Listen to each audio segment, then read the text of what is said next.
കുടുംബക്ഷേത്രത്തിലെ ഉത്സവ പരിപാടിക്ക് രാമകൃഷ്ണനെ ക്ഷണിക്കും. പത്മശ്രീക്ക് സഹായം അഭ്യർത്ഥിച്ച് കലാമണ്ഡലം ഗോപി ബന്ധപ്പെട്ടിരുന്നുവെന്നും സുരേഷ് ഗോപി. വീണ്ടും സുരേഷ് ഗോപി മനസ്സ് തുറന്നിരിക്കുകയാണ്.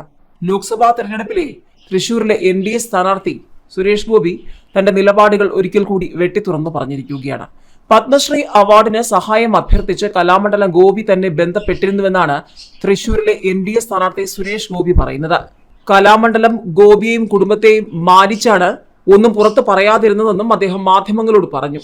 കലാമണ്ഡലം ഗോപിയെ വീട്ടിലെത്തി കാണില്ലെന്നും അദ്ദേഹം വ്യക്തമാക്കി. കലാമണ്ഡലം ഗോപിക്ക് ചില രാഷ്ട്രീയ ബാധ്യതകളുണ്ട്. ആ രാഷ്ട്രീയ ബാധ്യതകൾ ഓർത്താണ് വീട്ടിലേക്ക് പോകാത്തതെന്നും സുരേഷ് ഗോപി കൂട്ടിച്ചേർത്തു. RLV രാമകൃഷ്ണനെതിരായ കലാമണ്ഡലം സത്യഭാമയുടെ വിവാദ പരാമർശത്തിലും സുരേഷ് ഗോപി പ്രതികരിച്ചു. വിവാദങ്ങളിൽ കക്ഷി ചേരാനില്ലെന്ന് അദ്ദേഹം വ്യക്തമാക്കി. RLV രാമകൃഷ്ണന് വേദി നൽകുമെന്നും കുടുംബക്ഷേത്രത്തിലെ ഉത്സവ പരിപാടിക്ക് രാമകൃഷ്ണനെ ക്ഷണിക്കുമെന്നും അദ്ദേഹം വ്യക്തമാക്കി. പ്രതിഫലം നൽകിയാകും ക്ഷണിക്കുകയെന്നും സുരേഷ് ഗോപി കൂട്ടിച്ചേർത്തു. സുരേഷ് ഗോപി വേദി നൽകുമെന്ന് അറിയിച്ചതിൽ സന്തോഷമുണ്ടെന്ന് RLV രാമകൃഷ്ണൻ പ്രതികരിച്ചു. കലാമണ്ഡലം സത്യഭാമയ്ക്കെതിരെ പരാതി നൽകുമെന്ന് അദ്ദേഹം വ്യക്തമാക്കി. പോലീസിനും സാംസ്കാരിക വകുപ്പിനും മുഖ്യമന്ത്രിക്കുമാണ് പരാതി നൽകുക.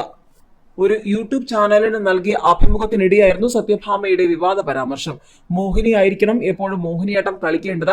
ഇയാളെ കണ്ടു കഴിഞ്ഞാൽ കാക്കയുടെ നിറം, എല്ലാം കൊണ്ടും കാലിങ്ങനെ അകത്തിവെച്ച് കളിക്കുന്ന കലാരൂപമാണ് മോഹിനിയാട്ടം.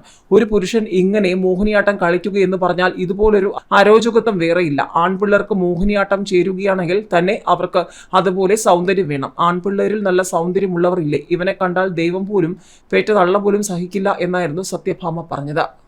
ഏതായാലും സുരേഷ് ഗോപി കലാമണ്ഡലം ഗോപി വിവാദത്തിൽ പ്രതികരണവുമായി വീണ്ടും സുരേഷ് ഗോപി വന്നതോടെ സമൂഹ മാധ്യമങ്ങളിൽ ഈ വിഷയം വീണ്ടും ചർച്ചയാവുകയാണ്. നേരത്തെ സന്ദീപ് വാര്യർ അടക്കമുള്ളവർ സുരേഷ് ഗോപിക്ക് പിന്തുണയുമായി രംഗത്ത് വന്നിരുന്നു. സുരേഷ് ഗോപി കലാമണ്ഡലം വിവാദത്തിൽ പത്മ പുരസ്കാരം തരപ്പെടുത്തി തരുവാൻ കഴിയുമോ എന്ന് ആദ്യം സുരേഷ് ഗോപിയോട് അങ്ങോട്ട് ചോദിച്ചത് കലാമണ്ഡലം ഗോപി.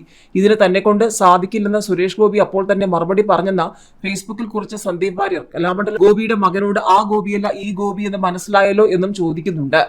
ഒരു മനുഷ്യനെ കള്ള വാർത്തകൾ കൊടുത്ത് തേജോവധം ചെയ്യുന്നതിൽ ഒരു പരിധിയുണ്ടെന്ന് സന്ദീപ് വാര്യർ മാധ്യമങ്ങളെ ഓർമ്മപ്പെടുത്തുകയും ചെയ്യുന്നുണ്ട്. വിവാദങ്ങൾക്ക് പിന്നാലെ സുരേഷ് ഗോപിയെ കലാമണ്ഡലം ഗോപി വീട്ടിലേക്ക് ക്ഷണിച്ചിരുന്നു. വർഷങ്ങളായി ബന്ധമുള്ള സുരേഷ് ഗോപിയുമായി ഒരു പ്രശ്നവുമില്ല. തന്നെ സ്നേഹിക്കുന്ന ആർക്കും എപ്പോഴും വീട്ടിലേക്ക് വരാം. സുരേഷ് ഗോപിക്കായി വോട്ട് ചോദിക്കില്ല. സുരേഷ് ഗോപിയും താനും തമ്മിലുള്ള സ്നേഹബന്ധം രാഷ്ട്രീയത്തിന് ഉപയോഗിക്കേണ്ട. സ്നേഹബന്ധത്തിന്റെ പേരിൽ സുരേഷ് ഗോപിയും മുരളീധരനും ജയിക്കണമെന്നുണ്ട്. പക്ഷെ താൻ അടിയുറച്ച ഇടതുപക്ഷക്കാരനാണെന്നും ഗോപിയാശാൻ പറഞ്ഞതുമൊക്കെ മാധ്യമങ്ങൾ ചർച്ചയാക്കിയിരുന്നു.